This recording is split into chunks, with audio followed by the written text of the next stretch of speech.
តាជាហ៎បាទសួស្តីអ្នកនរគ្នាចឹងដែរឥឡូវខ្ញុំមកនាំពាក្យថ្មីប្រហែលពាក្យទៀតបាទ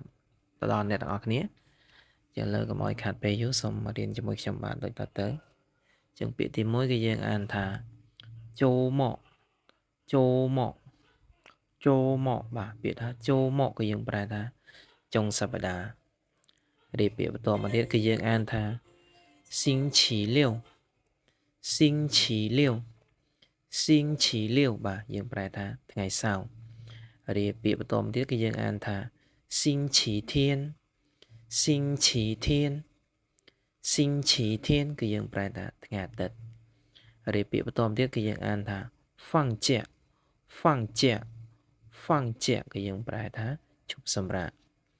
រៀបពាក្យបន្តមកទៀតគឺយើងអានថា休息休息休息បាទពាក្យថា休息គឺយើងប្រែថាសម្រាករៀបពាក្យបន្តមកទៀតគឺយើងអានថា出去出去出去បាទពាក្យថា出去គឺយើងប្រែថា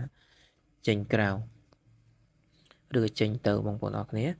រៀបពាក្យបន្តមកទៀតគឺយើងប្រែថាអានថា回家回